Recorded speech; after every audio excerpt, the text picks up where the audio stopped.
Ugh. Yeah, hi, welcome Why is it so warm today? It's so warm, isn't it warm? It's getting warm. It's good. I really don't like the cold.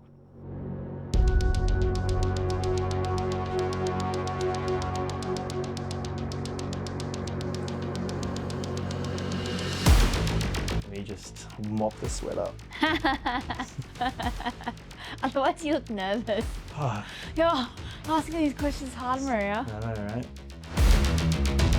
Explore the worlds of filmmaking with real journeys. Each episode features filmmakers sharing their unique experiences, challenges, and triumphs, along with practical advice and tips for aspiring filmmakers. From veterans to emerging talents, gain invaluable insights behind the scenes stories, perfect for film enthusiasts and industry professionals alike.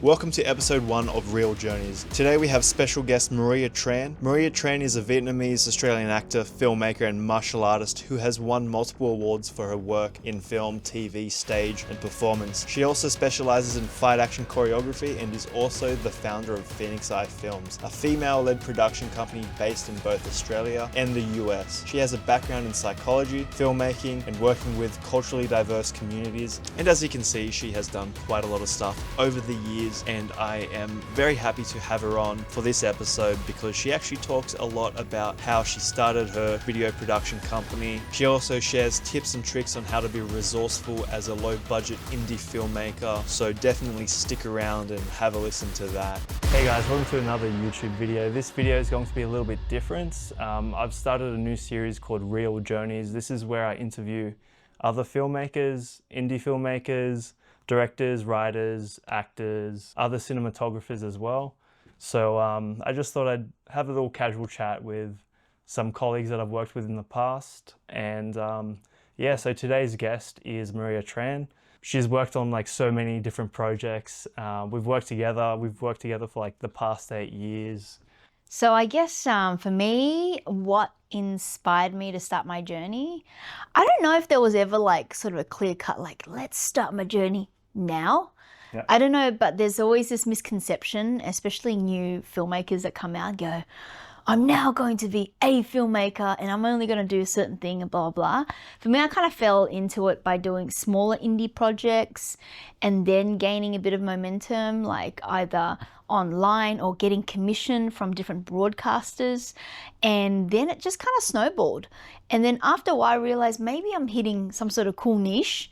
And then people are starting to recognize me as doing filmmaking, independent cinema stuff, action stuff, acting in comedy, action, you know, depending on where I land. So that's sort of how I kind of fell into it.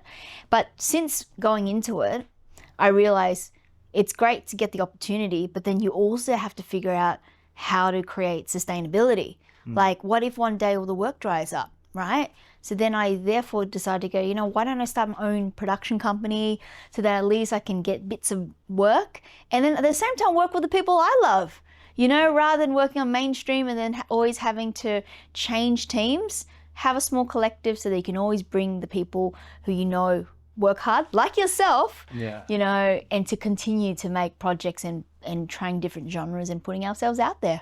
Before I continue on, I am going to be sweating a fair bit in this video. It's really warm inside of here, so I apologize for that.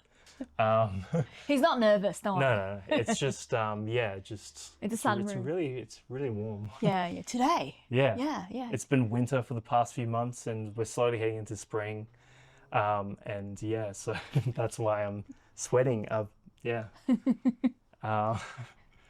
But yeah, no, before we go on to more questions, I do want to kind of talk about how we met, sort of thing, just so the viewers can understand, I guess, basically the history. So I met Maria back in 2016, so about 8 years ago now. Wow. Yeah, it's crazy how time flies. So you look different back then. Yeah. Different. Yeah, I had more hair back then. And different. Oh yeah, fair enough. Yeah. But no, we worked on a tribute, a short action tribute to like Jackie Chan when he was here in Sydney doing some filming. So that was pretty cool. Police Story. That's it. Yeah. That's it. Yeah. The one with the classic. guns. Yeah, that That's was it. fun. Yeah. Yeah, that was a lot. We shot it in Alexandria. Yeah. Yeah. Yeah, I remember. It was good times. Yeah. And Jackie watched it too. Oh, yeah. Yeah, so that was kind of nice for him to, Jackie Chan watched it and he was like, oh, okay. And how long it take you to do? And I'm like 3 hours, like 5 hours-ish on after work. And he's, oh, okay, that's not bad. And he's all right. And then he keeps on, it's like as if he was like unimpressed, but only acting unimpressed, but also impressed. Yeah. So I was kind of getting mixed messages. But I think that video allowed me to then go on the road trip to Canberra with him. So That's cool. that was pretty cool. With that road trip to Canberra, so you were actually in the car with him? Not in his car, but we were in a different car, my car, but following his car. Oh, okay. And let me tell you, he was driving mighty fast all the way to Canberra. Yeah. Got a 3-hour trip, turn into a 2-hour trip, Probably. I feel like I'm chasing him down. But so like some other projects we've worked on in the past, like from that, it continued on. So it was just that project was the beginning, and then you've created Phoenix Eye. I've jumped onto a lot of projects for that. I've even gotten more experience from you for getting me to go on to like larger film productions and stuff like that. And the cool thing is, you couldn't even get into Australia's top film school, but he's now like director of photography for some of the biggest like TV shows in Australia. Yeah. How does that happen? It's so cool. Yeah. So I think what I want to talk about, it's just because there was a question that I was like, oh, this would be good to start off with. Oh, here we go. The inspiration beginnings. It's pretty much at the top.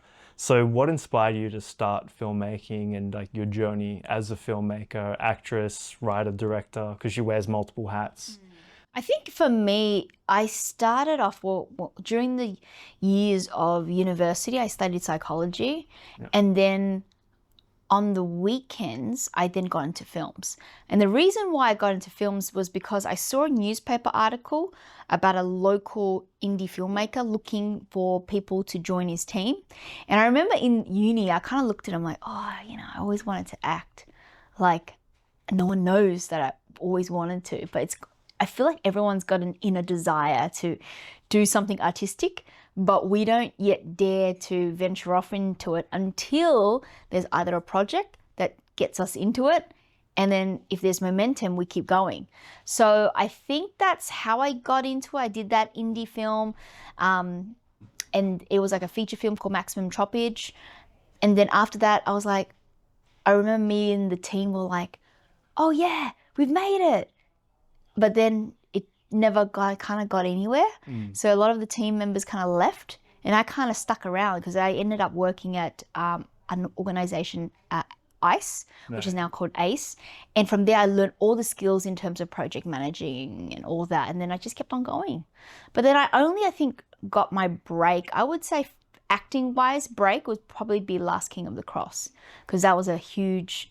one of the most expensive series in Australia to be made, and I got to act in a role where I'm acting alongside like Tim Roth and stuff like that. So then I would say that was my break, but really there isn't really a break. You just keep on making stuff. Yeah, that's true.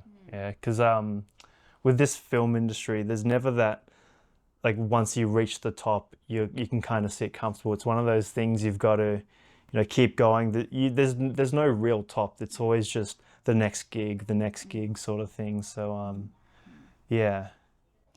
Yeah, and I think now, like probably only in recent times, I'm starting to really appreciate films.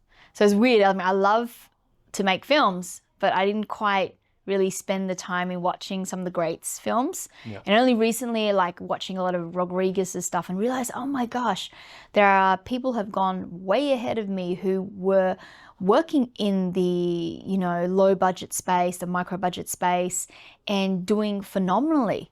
There's Rodriguez, there's Roger Corman, which I actually worked with as well, and how innovative and how tenacious they've been in their careers. It's not just one hit. It's not like one hit and yay, we're here to party. No, it's like one thing. Every single project you do, you learn something, right? Yeah. So we do action, but even recently we did horror. And we're like, whoa, this is interesting, how to light it, how to shoot it, how to put it together.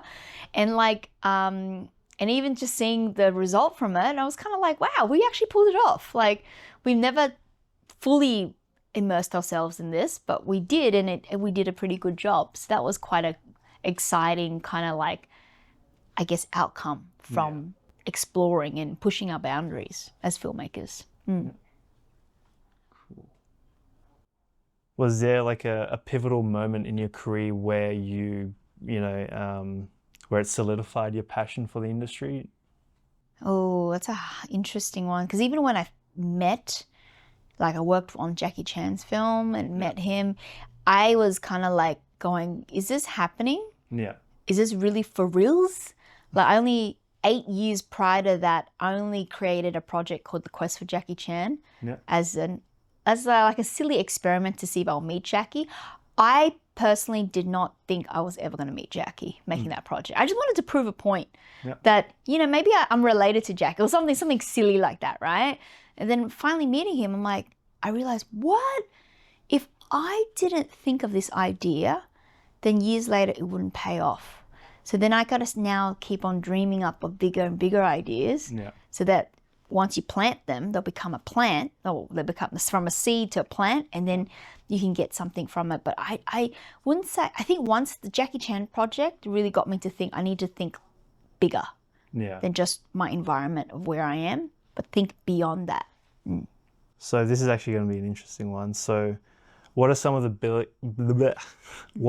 biggest challenges you've faced as a low budget independent filmmaker, and how did you overcome them?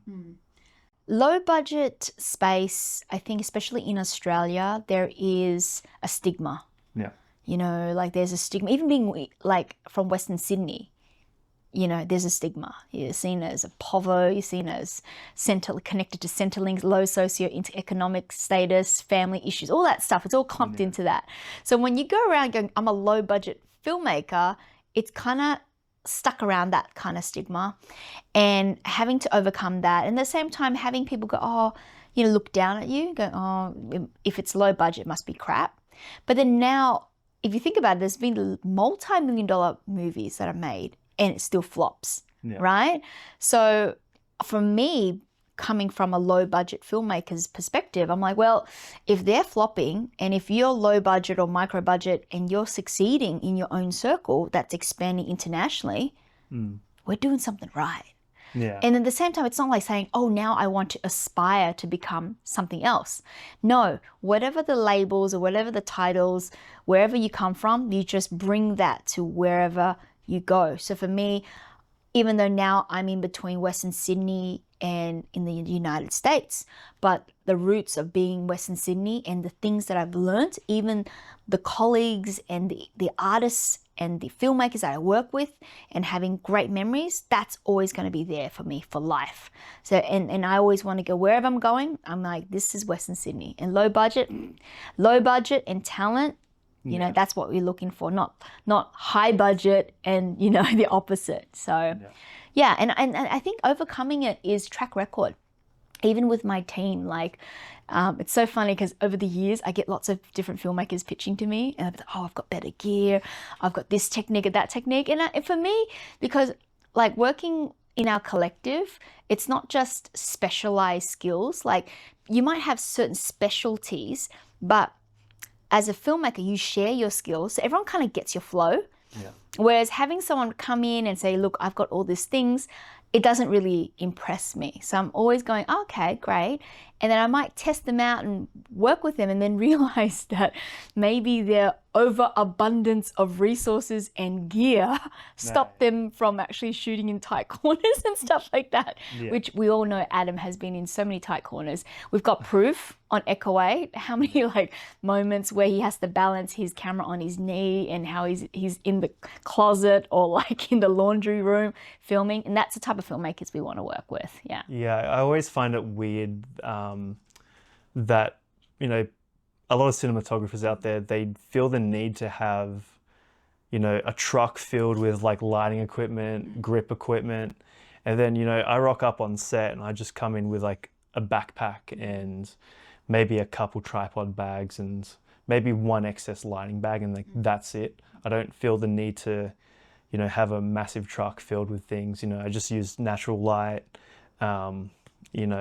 available gear to me. I try not to, you know, because I want to make it easy and flow. It's called from scene to scene. overcompensating from other Yeah. filmmakers. Like, I mean, I get it. If it's a big Hollywood production, okay, go have your grip trucks. But if it's something like low budget or, you know, low budget, stay low budget. Don't Yeah. be low budget and trying to be big budget. It's Yeah. like so weird. Yeah. Yeah, it's funny. I feel like people just need to show off the gear that they have, and Yeah. you know, And then once you get the results, you're like, really? Is this what you shoot? Like, what? Like all of that setup.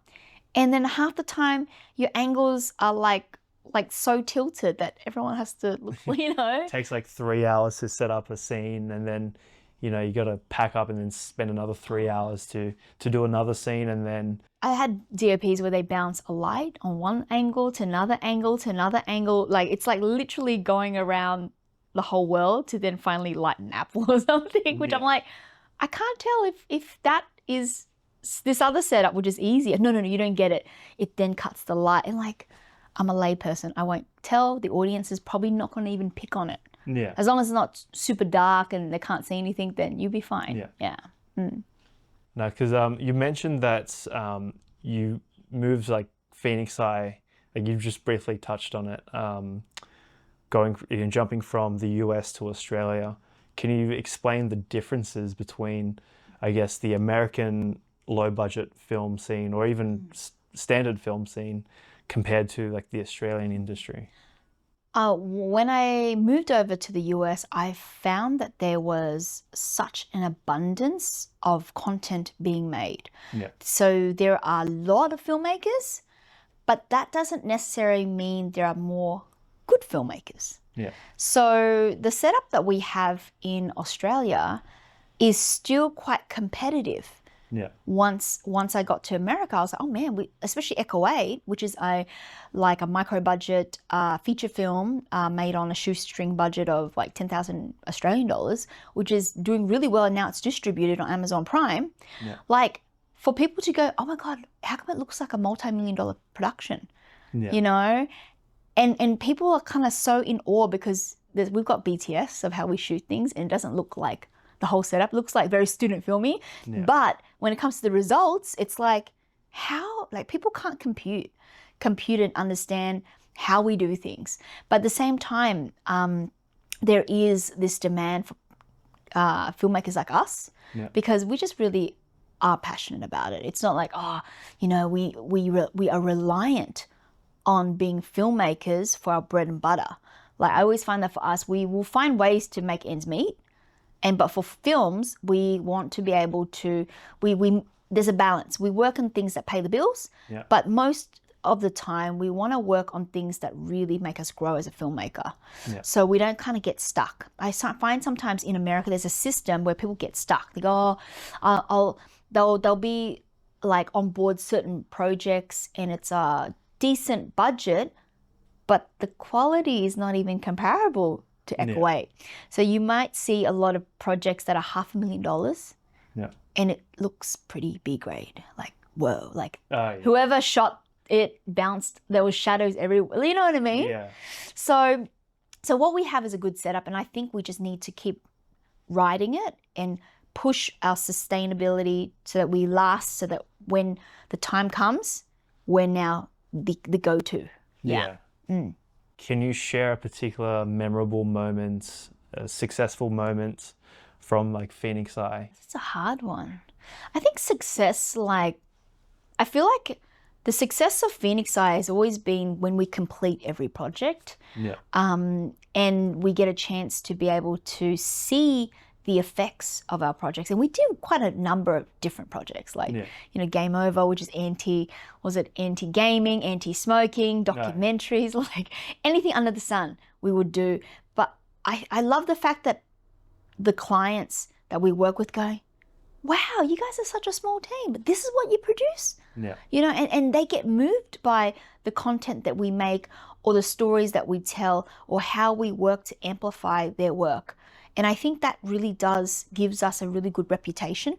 Yeah. And not only that, I love the fact that it's memorable also for Phoenix Eye, even though we're collective, but individually, our like community of people can stand on their 2 feet. And I'm so happy each time I could go, oh yeah, we got someone from Phoenix, but individually they've done A, B, C, and D. You know what I mean? Because I don't want to always say it's a Phoenix side thing, because I want people to grow outside of it. But then when they come together, we share.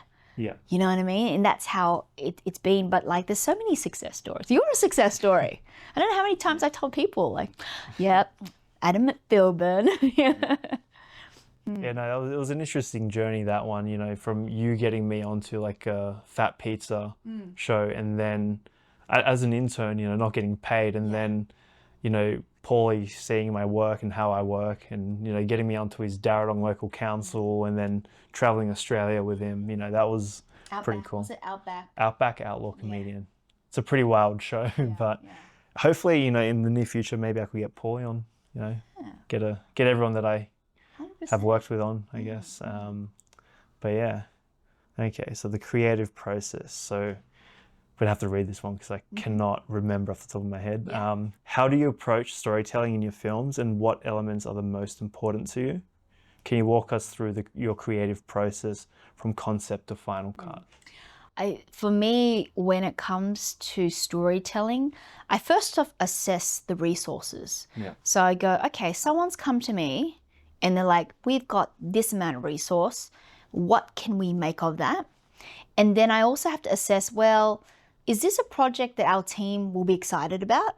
You know, what would push them on this project and also extend their skills? So it's a bit of like assessing the situation. And then from there onwards, I then go, okay, what kind of stories have not been told yet? Because we don't want to double up. So if there's something out there, we kind of want to also, if we're doing a particular genre, we might want to give it a twist, or we want to do something different, or we want to find ways to leverage different creatives coming on board to know that once we do a project, we tick a box here, but then we also ticked 4 other boxes for ourselves as well. And then I would try to find the person who would be the best in terms of ideas and writing. And because for me, writing isn't my strong suit. And I know there's certain other people that could do it better. So then I will just kind of like delegate that to them. And then all I have to do is just kind of go through it and go, is that what we want? And then negotiate with executives to make sure that they're kind of happy if they're on board. And yeah, but in terms of the creative process, every step of the way is important, whether it is managing the clients, the talent, the crew. And I think we've kind of have this, people kind of know us for being quite quick with doing a project and getting it out. And I think that's because like decision making wise, we don't kind of and And I think as a filmmaker, even in our collective, like for yourself, like when you make a decision to take a shot, you're not gonna be like, should I take a shot? No, you're not gonna sit there. In a split second, your instincts kick in. You go, I like that shot. You just do it. You know, you're not waiting for anyone. You just do it because that's what you're compelled to. So same thing. My creative process is like, I'm compelled to always delivering the best. So therefore, subconsciously, intuitively, it just kicks in.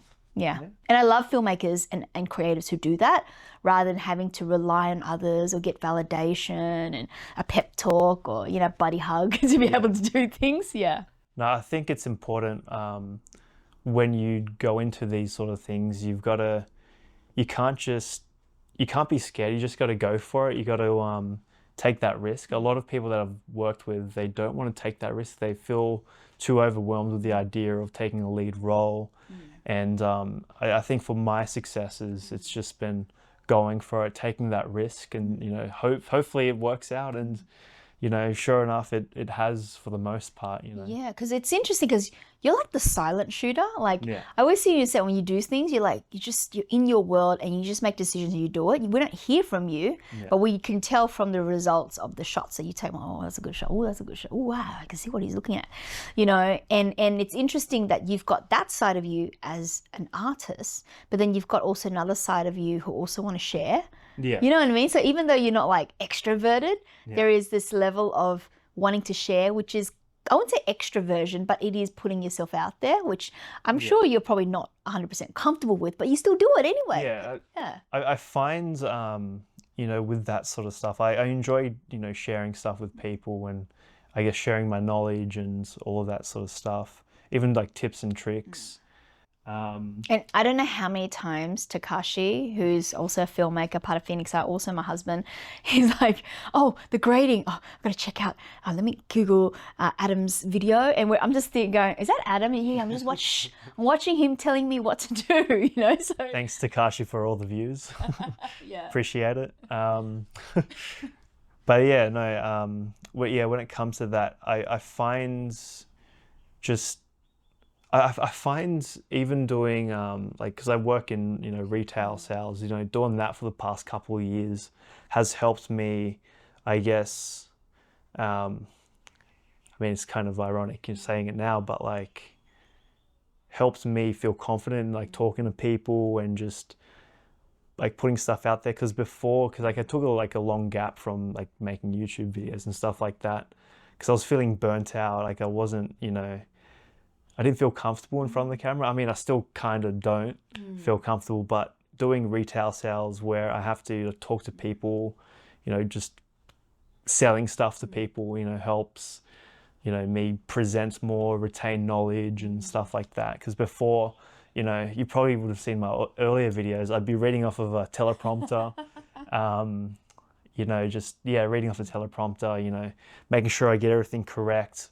But I've learned that, you know, doing the retail sales, I can at least retain some of that technical knowledge, so then I can, you know, talk about it more, and then, you know, hopefully not do a million takes, because before I was doing like 3 or 4 takes, and by the last take I was exhausted and I was like, no, I wasn't sweating. It was more like I just was more monotone. I just, you know, didn't have the energy, you know, like I just felt drained by the end of it, because I was a perfectionist. Now I'm going into this as like, this is what it is, you know, just put it out there.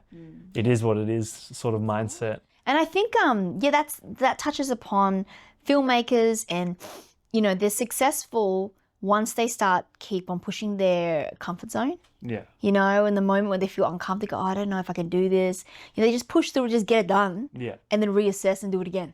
Yeah. And eventually it just becomes normal, right? For you, you're like, yeah, videos are normal because you just keep on making them. And not only that, there's a use for them because other people are watching it and learning something from it. Yeah.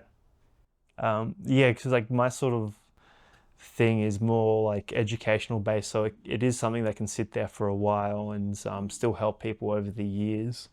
I try to avoid topical stuff just because it's, you know, once it's out there, you have like a short sort of range to get anything. Yeah, you essentially have an expiry date, but, you know, with the educational stuff, you know, how to do this and how to do that, you know, people will come and go and, you know, watch it over the years sort of thing. So it has more longevity, but at least that's, you know, my main thing. But getting back to you, because it's not about me this time around. I'll probably make another video eventually down the track where it focuses a little bit more about me. I'm sure people want to know. Yeah, the silent shooter. That's it. Okay, this is an interesting one. So, how do you balance your roles as a filmmaker, actor, production company owner? What personal values or philosophies guide you in your work and your decision making? The balance of it is always, it's complex, you know, so, and I find that each time when I'm overly stressed, then I probably make really bad decisions. So I try to always be as calm, as chilled, and always looking at the big picture in most of the decisions that I make. But the balance is, okay, something comes along, whatever the demand is. So there was a time where I was demanded as an actor, so then I dedicated my, you know, multiple months on that. Yeah. And then I sort of cut down on the other work. And then there's times where there's a drought in that area, then I move over to filmmaking. If there's nothing there, then I go off and I start to sell myself to go, hey, I'm available to do things. Can I come on board to intern, be a part of productions and watch and learn and see?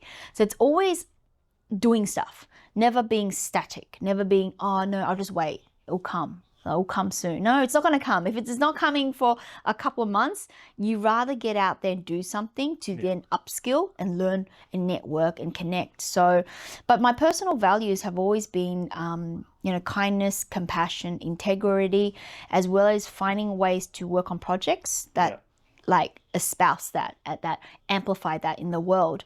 And at the same time, also working with people who are kind and caring and also are honest about who they are, as well as wanting to grow.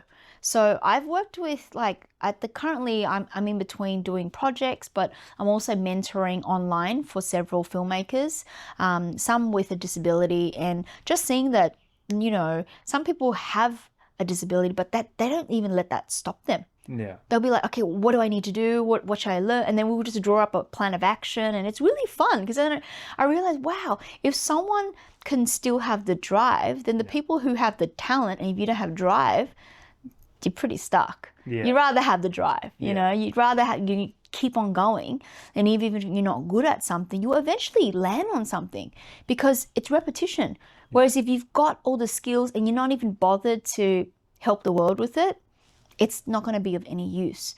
So I think working with the types of people that want to help is an important thing for me. So are there any upcoming projects or collaborations you're particularly excited about? How do you envision the future of Phoenix Eye and your career in the next decade? I would say the big major project is Echo 8 Trilogy. So shooting 2 feature films back to back, 35 days. That's going to, in 6 months? Oh, yeah. 5 months. Oh my gosh, time just ticks, right?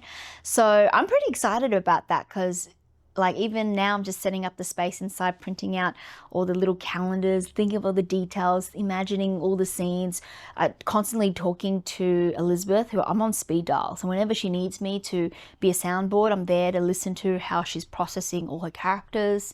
And then negotiating, she's like, okay, I need this location. I'm going, okay, better quickly go out there and call up a few nightclubs and see if they can come on board. Yeah. So a lot of producing kind of side of things that I'm doing right now. And then at the same time, realizing, oh man, I'm gonna have to get into acting soon. Bit of a tubs here. So I had to call up 1 Out Fitness personal trainer Andrew Trung. Hey mate, getting a bit heavy. And I remember Adam telling me I'm a bit heavy. So I'm like, I'm honest. Okay, you know what? I'm a bit heavy. I'm gonna get down. I didn't say you were heavy. No, you weren't heavy, but you said something about training, and then I'm like, oh yeah, true. Yeah, I just wanted to put that on the record that I didn't. No, he didn't. He didn't call me heavy, but he did say something about getting back into training, Maria, and I was like, but he only said it as a joke. But then in my head, I'm like, yeah, you're right.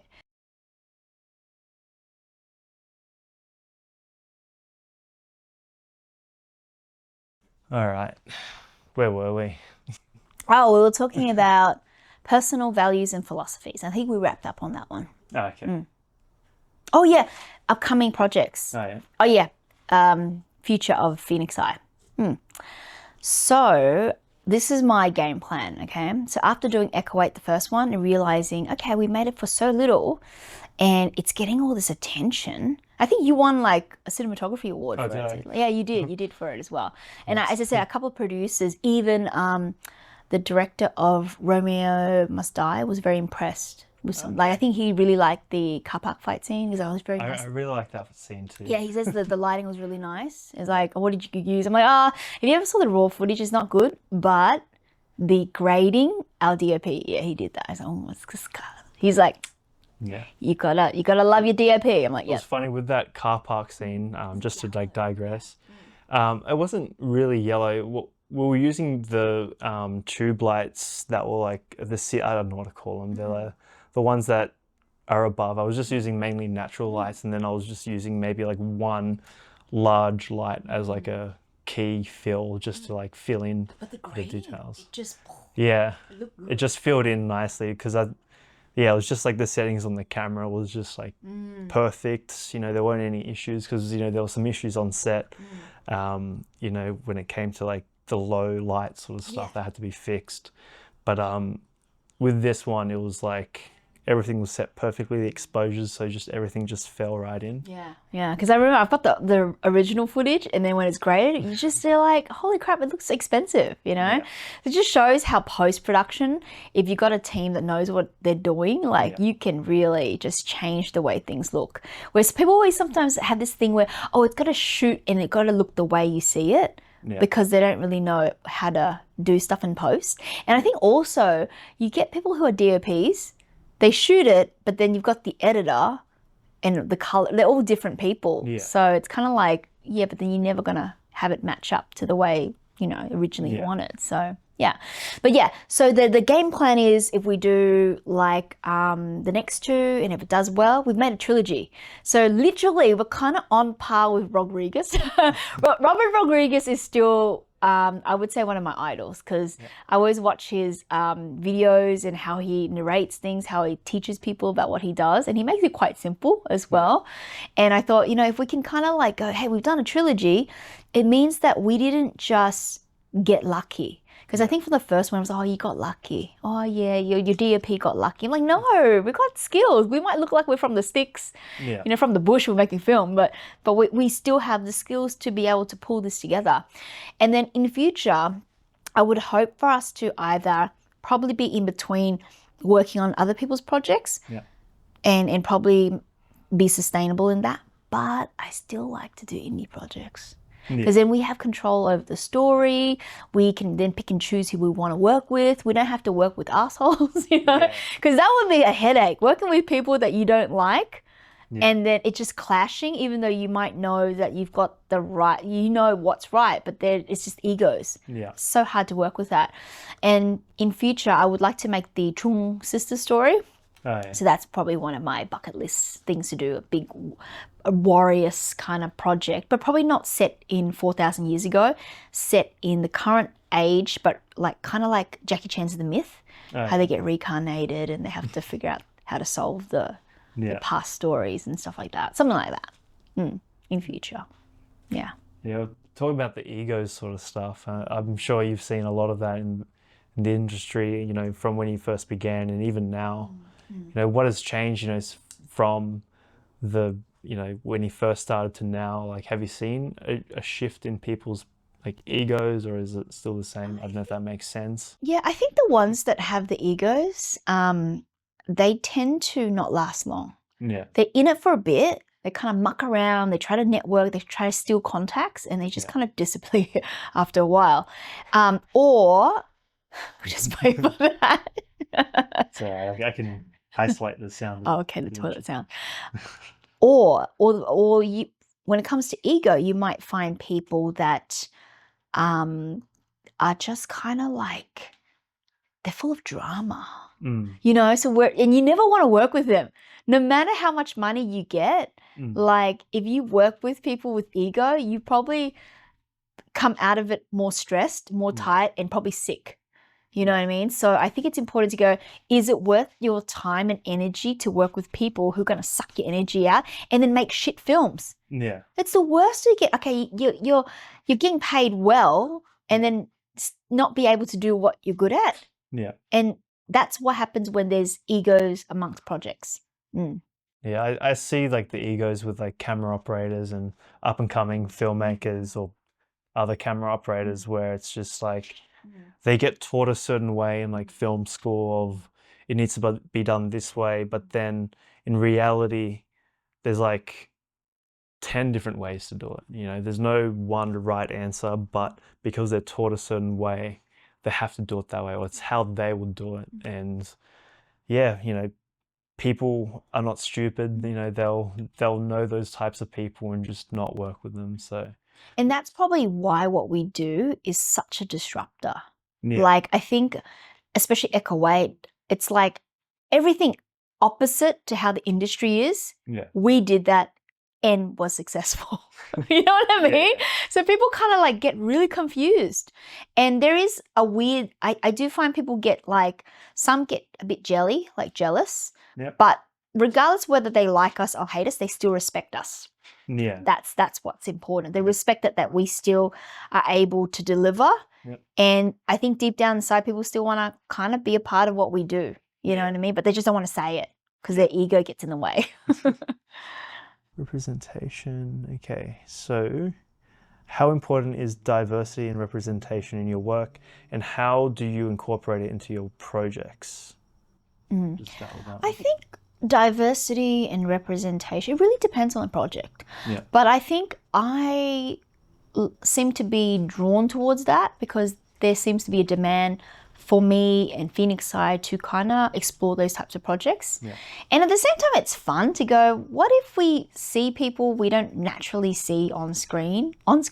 Yeah. You know what I mean? And I think, like, for example, Paul Phoenix stuff, like, he's been around for ages, right? And he puts some of the most interesting characters on screen that you would go, is that an actor or a real person? Because who could actually get into character like that?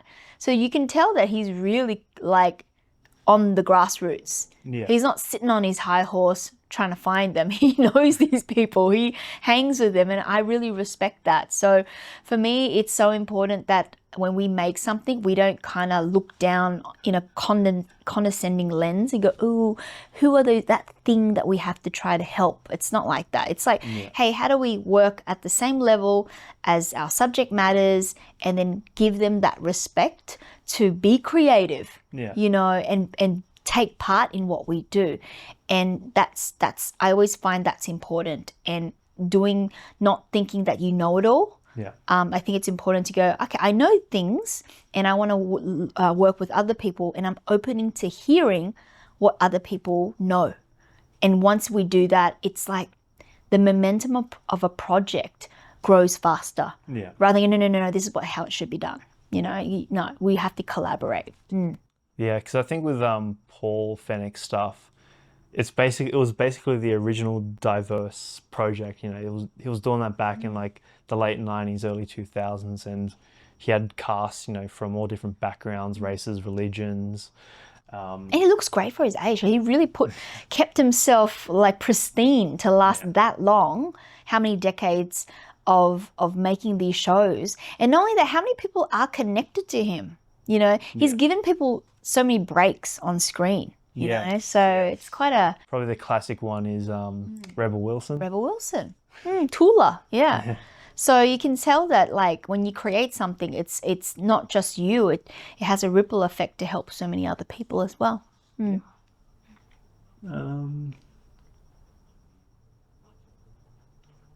feel like we've touched on this one. Like, can you share any experiences or stories that highlight the importance of these themes in your career? Oh, there's so many. But like, I think the Jackie Chan one was probably the turning point where I'm like, oh wow, I can just make up stuff in my head and then work at it, and then years later I meet him, you know? So, and then just rinse and repeat, keep doing that. That's the big highlight, I would say. And then, you know, working with Tim Roth, that was great. As an actor, that really helped me. And then also meeting my latest mentor, who's the director of Romeo Must Die, realizing how down to earth he is, and how he's just about being an artist. You know, there's this freedom to explore and to be different and to stand out and not follow mob mentality. This is an interesting. How do you leverage technology in your filmmaking process, especially with a low budget? What are your thoughts on the role of technology in the future of filmmaking? That one's an easy one. You see, I consult a guy named Adam McFilbin who will tell me the latest gears to look and invest in. It's always good to have a pal like you, because I just have to ask you, and you do such a great showcase of the work, like the products anyway. So, and I think it's cool because we're always trying to, as much as people try to upscale, I'm always trying to keep on a downscale. And like, I don't want to like make things look bigger. I still wanted to make it more contained, more efficient, but in a way, how do we continue to make more of it? So it's like quantity. So it's not just making one film and going, oh, that's it, I made my work of art, I can die now. No, it's like, okay, I made one. Okay, what do I learn? Okay, what's the next project to do? How do I make the process even, you know, faster or more cinematic and stuff like that? So yeah, and there's lots of stuff that's getting so advanced now. you know, like even sound gear, like it's like this smallest thing here. And I was like, can we use that for our feature film? Like, maybe I'll buy two, you know, all this stuff. Yeah. I'm just figuring out as we go. Yeah, even on like going outside of like the low budget indie film, like I've even noticed the use of I guess those screens. Have you seen those in like the Marvel movies where it's like the backdrop is just like a rendered 3D image? It's all live projected using, you know, 3D software and stuff like that. Basically replacing green screens, but I feel like green screens will always be the low budget option. It still works, you know, and yeah. So I think it's definitely there, and I think I'm also not only leveraging, you know, technology, but also telling the journey of what we're doing and celebrating all the key makers of any project. And I think that's our asset when we make anything. Human resources, Can you share a funny or unexpected story from behind the scenes of don't one of want your to hear projects? that one. Okay, well, I will tell you. I, One story, I was on, I did a film called The Subtractor, and I think we're getting a pickup shot of one of the actress, and she's supposed to be dying in the arms of the main character. And like, cause I had the camera and I was doing something called a nip squat. a what? A nip squat. You know, when you're kind of like kneeling down, but you're kind of squatting like a frog to get a shot. And I think not a lot of people can do it, but I can do it, right? So I was kind of kneeling down trying to get the shot, and her head's here and I'm trying to get the shot, and I farted. Okay. But the thing is, what I realized how compliant everyone was. Everyone kind of just like let it pass.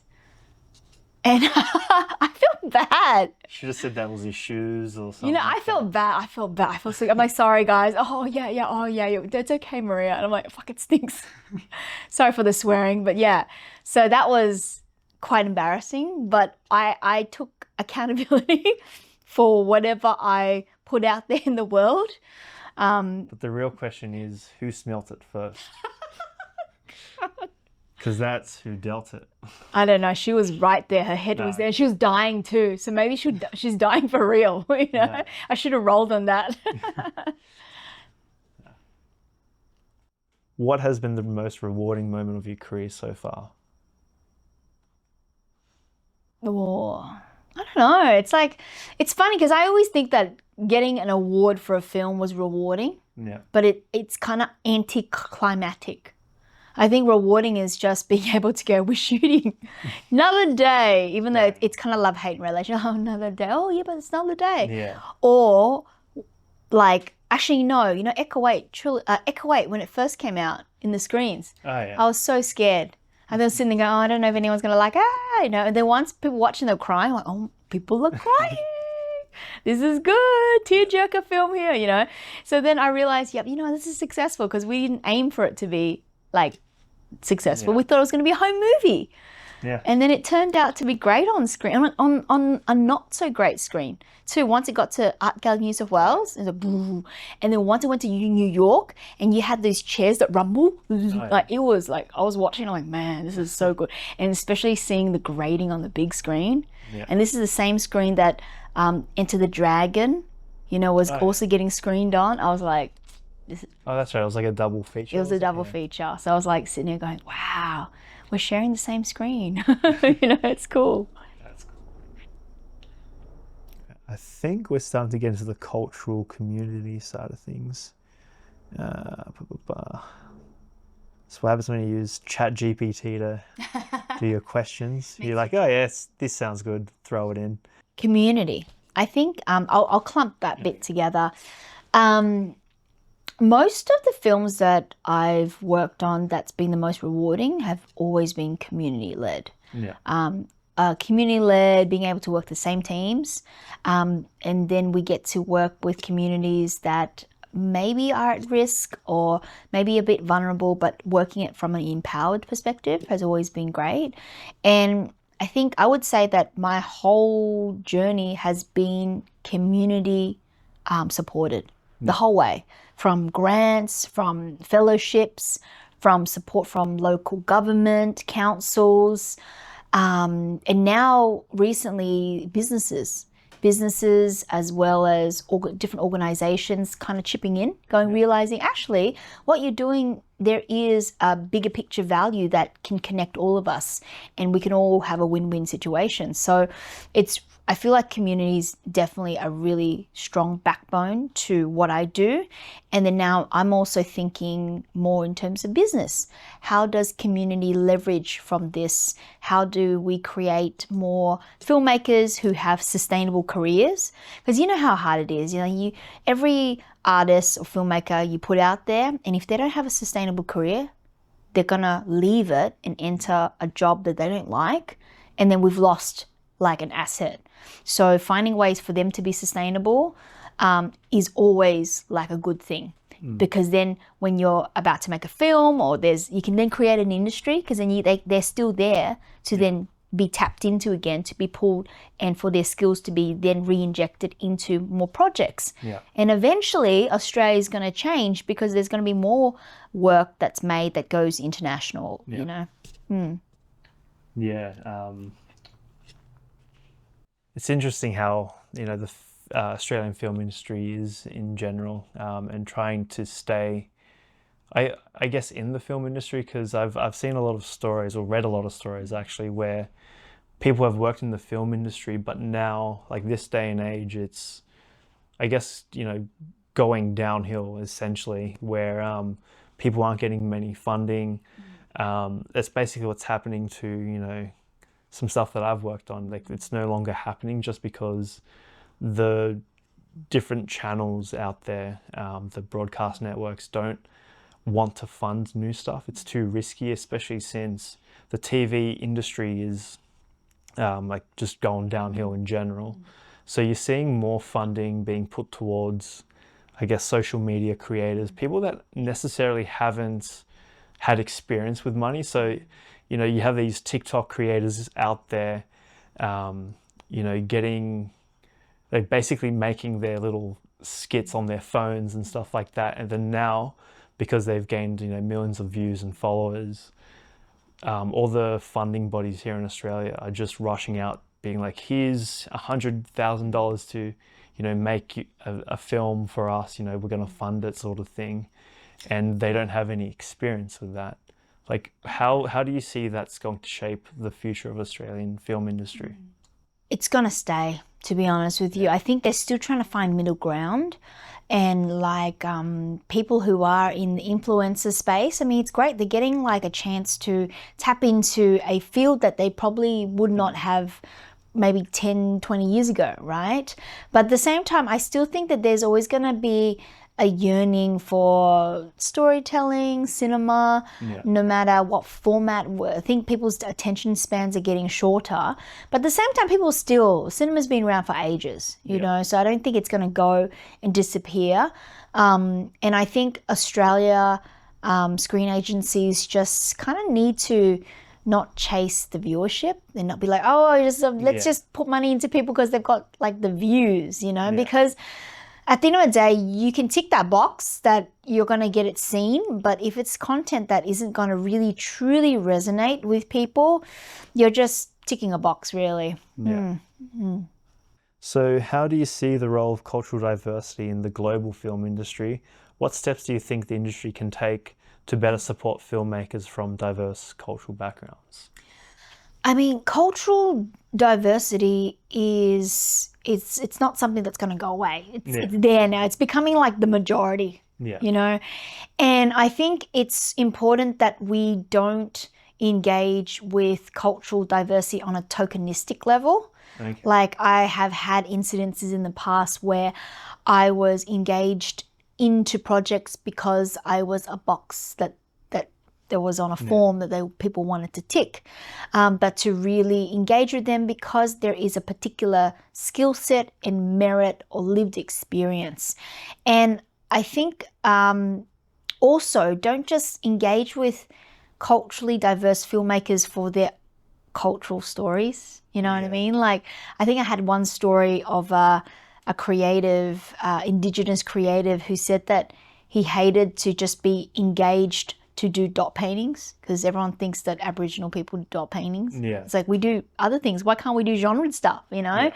So don't, you know, connect with cultural diversity with stereotypes, you know? And I think it's also important that we allow spaces for people who are not of that like cultural diverse backgrounds to participate. There's no need to isolate, oh no, you're this label. I think sometimes sometimes I find the labels a little bit annoying and a little bit like on the nose. Yeah. It's like, okay, we've got this project now, but oh, why is that person a part of it? You know, is he or she a part of our ethnic group? It's like, I get it. I know that, you know, you want to make it like as if everyone's of this ethnicity, but then at the same time you're alienating other people. Yeah. And then what if other people on the outside who have the skills, why can't they participate? That's true. You know, so there's a little bit of, it's a fine line. Yeah. And I think it really comes down to the organizations or the people who develop long-term relationships with people and not see things at just at face value and ticking boxes. Yeah, when it comes to decision making. I feel like, have we touched on this one yet? Yeah. Future aspirations. Message. Oh yeah, well, yeah. Let's finish it off. Let's do a what message do you want to convey to audiences about the importance of cultural diversity in film? Well, first off, I personally think, for me, like, yes, I'm of a different the minority ethnicity, but I don't like to put it on the forefront. Yeah. I just like to encourage people to venture off and do something artistic and find ways to look at their lives, figure out what the meaning and purpose of it, as well as express it in different artistic modalities. For me, that has been film. For other people, could be writing, could be all sorts of things. But to be able to liberate themselves and not think that their whole entire lives are just a 9 to 5. Yeah. You know, because if that's it, if that's what you see yourself as and you're unhappy about it, then we're breeding a culture of really sad people. Yeah. You know, a suppressed people, oppressed people who then go off and project a lot of their angst and negativity and fears on other people. So for me, my message isn't just about, you know, cultural diversity. It's more about creative expression and being able to speak your truth. Speak your truth without the fear, and be able to engage in creative dialogue, all types of dialogues about who you are and what you're supposed to be doing on this planet with the short amount of time you have. Well, I think that's it for this interview. We've covered a fair bit in this video. So that's pretty much it for this video. As you can see, Maria has quite a lot of knowledge in the film industry and experiences as well. I hope you guys found this video helpful. If you did, don't forget to give this a thumbs up. If you want to see more of these sort of videos, definitely let me know in the comments below. And you should probably check out Maria's stuff. So how can we find you on social media? They could go to echo8movie.com. There's a whole bunch of links there. Support the Indiegogo campaign if they like, or hit me up on Facebook, Instagram, whole bunch of ways. Cool. Well, thanks for watching, and I'll see you guys in the next one. All right. Done! Yay! Your first one. Wow, I feel like CNN. This is CNN. That reminds me of Kung Pao.